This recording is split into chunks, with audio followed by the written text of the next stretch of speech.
بسم الله والصلاة والسلام على سيدنا محمد عليه ألف صلاة وسلام. السلام عليكم ورحمة الله تعالى وبركاته. إن شاء الله يا ربي الفيديو تاع اليوم يلقاكم بأتم الصحة والعافية وتكونوا كامل لاباس. اليوم إن شاء الله راح نحضروا تحلية رائعة بزاف خلاص بعدة طبقات، كل طبقة أبن من الأخرى، وكذلك جاية بشكل جديد ولأول مرة على اليوتيوب راح نقدم لكم هذه الوصفة الرائعة جدا. نتمنى تعجبكم وتنال الرضا نتاعكم. وقبل ما راح نبداو الوصفة نتاعنا ما نساوش فضلا وليس أمرا الضغط على الجرس والاشتراك باش يلحقكم كل جديد شامل. سلطانة الحلويات والبرستيج. راح نبداو على بركة الله تعالى. وقبل ما راح نبداو نصلي ونسلموا على سيدنا محمد عليه ألف صلاة وسلام. ولا يحلو الكلام إلا بذكرك يا حبيب الله. على بركة الله إن شاء الله راح نبداو طريقة التحضير والمكونات. سجلوا هاد الوصفة أبدا ما كومش راح تندموا. راح نبداو على بركة الله تعالى. نجيب كاسرون ونبدا نحط المكونات نتاعنا على التوالي. لهنا حطيت 2 كؤوس حليب، سعة كل كأس 250 ملي، يعني كمية الحليب لهنا نصف لتر حليب. تضيفي عليها علبة فلو بذوق الفاني، تخلطي كلش بارد في بارد بالشكل هذا، وتكملي تحطي المكونات نتاعنا. لهنا راح نحط ملعقة نتاع نشا غير ممتلئة، ونضيف الثانية يعني تحطي 2 ملاعق نتاع نشا بهذا الشكل هذا، وتخلطيهم دائما مليح مع المكونات نتاعنا، ونضيف لهم ملعقة صغيرة فاني ونحطهم فوق النار، ونستمر في التحريك والتخليط حتى يتكاثف معنا الخليط ونتحصلوا على هذا الخليط كي تبدا تخرج فيه فقاعات نحيوه من النار. نبدا نحط في لي فيغي نتاعي او في الكؤوس نتاعنا او في القوالب نتاعنا الكميه اللي بغيت حتى نتحصل على الكميه المناسبه، واللي يعني حسب عدد افراد العائله او حسب عدد افراد الضيوف. كما راكم تشوفوا راح نحطهم يبردوا على جنب يا البنات بالشكل هذا. شوفوا لهنا هذا البسكوي هذا اللي شريته يعني علبة شريتها ب3000، يعني راح تفي بالغرض.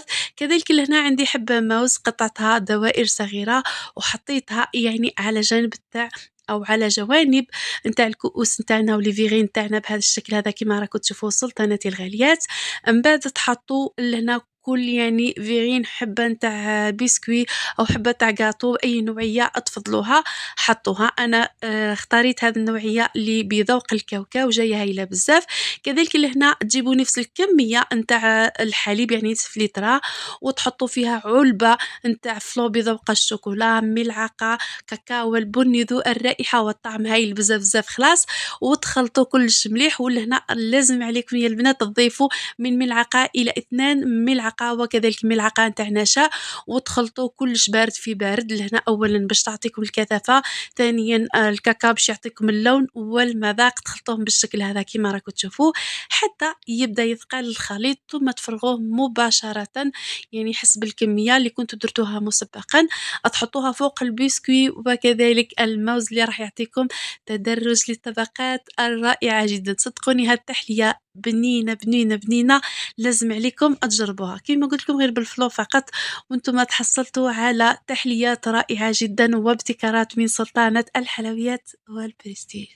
راح نحطوه يبرد على جنب ونكملوا التحلية نتاعنا. شوفوا هذا المول هذا اللي شريته ب40,000، أو كاين آخرين يبيعوه ب45 50، أنا شريته ب40,000 من محل مستلزمات الحلويات. كذلك راح تجيبوا لهنايا كما راكم تشوفوا الكمية نتاع الحليب، يعني غير لهنا ما تكثروش بزاف يا البنات. كما راكم تشوفوا يعني 220 ملي وثاني 220 ملي، يعني بما يعادل 240 ملي تاع الحليب. تضيفي عليهم علبة فلو بذوق الفاني.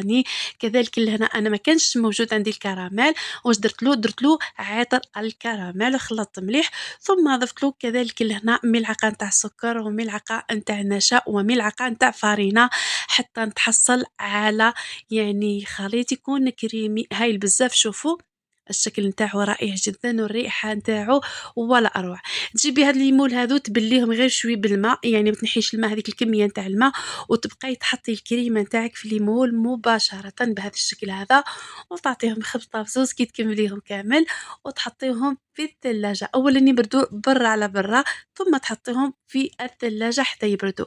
كما راكم تشوفوا الكميات حصلت على كميه هايله بزاف خلاص. تنحي الزوائد اللي يعني كانوا ساحوا فوق المول نتاعنا، و قادرة لهنايا يعني إذا تحبي، يعني أنا أفضل عندي الموز حطيته في الوسط نتاع الورود نتاعنا بالشكل هذا، باش كي تاكلوا هذه التحلية هذه تلقاو الطبقة نتاع الموز رائعة، رائعة بزاف.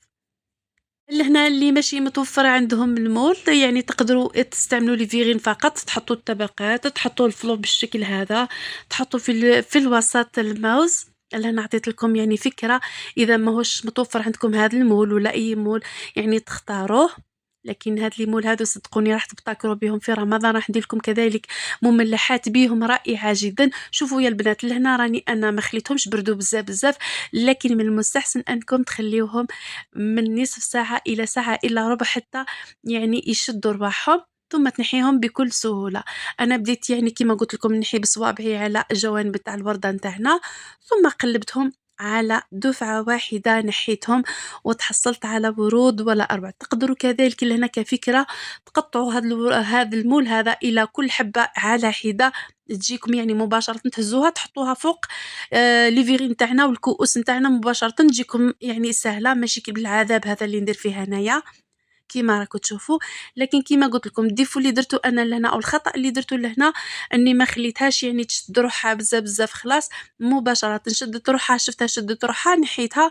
لكن كيما راكم تشوفوا النتيجة ماهيش يعني فينية 100%، لكن مرضية وهايلة بزاف بزاف. خلاص يا البنات كيما راكم تشوفوا لهنا في الفراغات نتاع الورود نتاعنا جبت لهنايا صوص كراميل ولا كيما طوفيا، وتحطوا الكمية اللي بغيتوها باش تكسروا كذلك اللون، وكذلك تجيكم سايحة تجي هايلة بزاف بزاف. خلاص وتعطيكم كذلك مذاق ولا أروع. كيما راكم تشوفوا وصفة رائعة جدا بابتكار بسيط فقط، نتوما تتحصلوا دائما على تحليات رائعة، غير تبعوني أبدا ما كنش راح تندموا على الوصفات اللي نحط لكم من حيث التحليات وكذلك الحلويات، وما نساوش المعجنات منها كذلك المعسلات. بهذا الشكل هذا أنا أنهيت التحلية نتاعنا، زينتها يعني بشوية نتاع الجوز من الفوق، أو المكسرات كملي تكسريهم وتحطيهم من الفوق، أو ديري غير نصف كأس نتاع كريمة الشانتي أو بودرة الشانتي وتطلعيها وتحطيه في الوسط الوردة، راح تجيكم هايلة هايلة بزاف. صدقوني هذه الوصفة ولا أروع من حيث المذاق وكذلك طريقة التحضير البسيطة والرائعة. كما تشوفوا شجعوني فقط وأنا بإذن الله تعالى راح نحضر لكم أي حاجة تحبوها من حيث المعجنات. كما درت لكم مسبقا طلبتوا بزاف المطلوع لكن ما شاهدتوش، نتمنى تشوفوه وكذلك تشجعوني جيم كومنتار والضغط على الجرس والاشتراك. نقول لكم مشاهدة طيبة إن شاء الله، وإلى الملتقى مع وصفات سلطانة الحلويات والبرستيج. وما نساوش نصلي ونسلموا على سيدنا محمد عليه ألف صلاة وسلام، ونقول لكم السلام ورحمة الله تعالى وبركاته.